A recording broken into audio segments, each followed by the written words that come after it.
Então bora lá, jovens, com mais um vídeo do Geopolítica para Iniciantes. Não se esqueça de deixar o like e seguir o canal. Olha, recentemente o Caribe esteve por um fio, bem na beira de um conflito. Nessa análise, a gente vai mergulhar fundo nos preparativos militares que colocaram Cuba sob uma pressão gigantesca. Um episódio que quase reescreveu a história recente da região. E tudo começou com essa frase aí. Depois de umas operações da Venezuela, o então presidente Trump soltou essa bem direta e intimidadora: Cuba é a próxima. Era um recado claríssimo de que o foco de Washington estava virando para a ilha. E se liga, não era só da boca para fora não. A Casa Branca mandou uma ordem direta para o Pentágono, acelerar o planejamento para uma possível ação militar.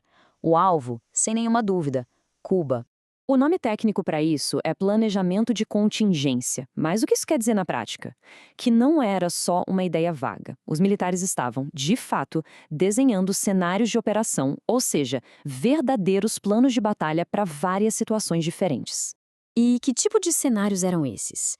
Bem, algumas informações que vazaram mostraram planos bem agressivos, viu? Coisa como capturar líderes cubanos e até responder com força militar a qualquer tentativa de Cuba de furar o bloqueio de petróleo. A intenção por trás disso era bem clara. E esses planos, claro, não ficaram só na gaveta. Uma força militar gigantesca começou a se posicionar no Caribe, criando uma presença intimidadora bem ali do lado de Cuba. Aliás, galera, deixa um comentário de um tema que você quer que eu faça outro vídeo e eu farei e postarei no canal em menos de uma semana. Pra gente ter uma noção do tamanho da coisa, o grupo do porta-aviões USS Gerald Ford, que é o maior da frota americana, levou para a região cerca de 10 mil militares. É gente pra caramba para qualquer tipo de operação por ali. E não parou por aí.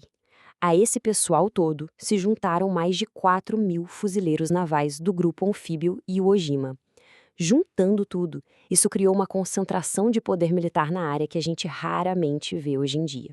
O poder naval era um negócio de cinema. Além do porta-aviões, tinha uma frota com mais de uma dúzia de navios de guerra, um submarino nuclear e um cruzador de mísseis. Basicamente uma armada completa, pronta para impor um bloqueio total e lançar ataques pesados. E no ar, a coisa era igualmente poderosa. Caças F-35B, que são furtivos, aviões P-8 Poseidon para vigiar tudo no mar e drones MQ-9 Reaper para ficar de olho 24 horas por dia e atacar se precisasse. Uma combinação de tecnologia militar de ponta.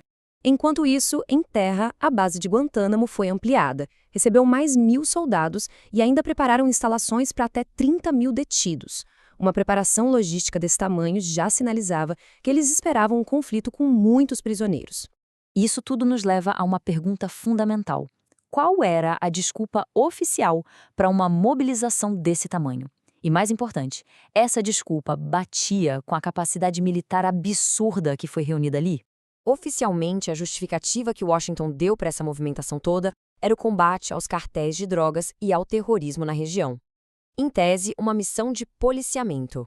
Mas, sério, com todo esse poder de fogo, era essa mesmo a única razão? Vários analistas militares começaram a se perguntar: uma força tão poderosa assim não teria outras capacidades e talvez outras intenções? É aqui que o negócio fica interessante. A missão que eles declararam era combater o narcotráfico, mas a capacidade real daquela força permitia um bloqueio naval completo, ataques aéreos em massa e até uma invasão por mar.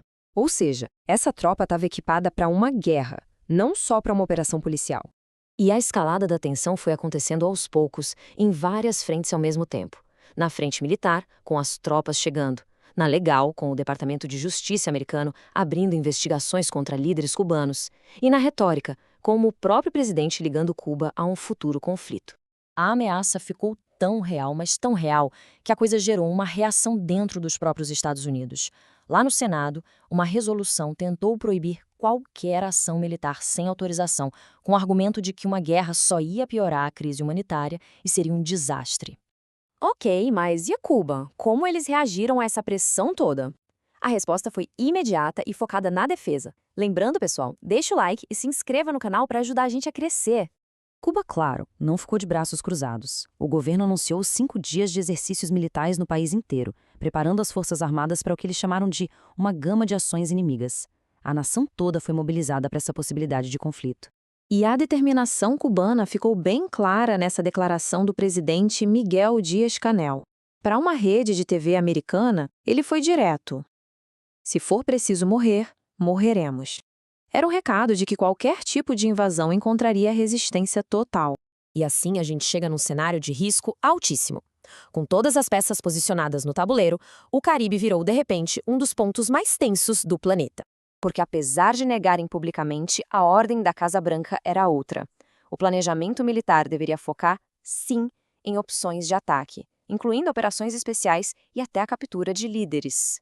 O resultado disso foi um verdadeiro barril de pólvora. A proximidade de Cuba, os navios e aviões já posicionados ali do lado, e o fato de que tudo dependia de outros eventos no mundo, como a situação com o Irã, tudo isso deixou a região inteira em alerta máximo.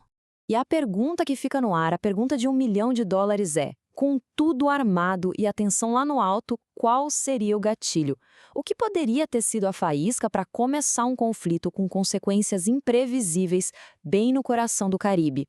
Por enquanto é isso, assista a outro vídeo sobre o tema, não se esqueça de deixar o like e seguir o canal para não perder a próxima notícia sobre geopolítica mastigada de um jeito descomplicado para você. Falou, piazada!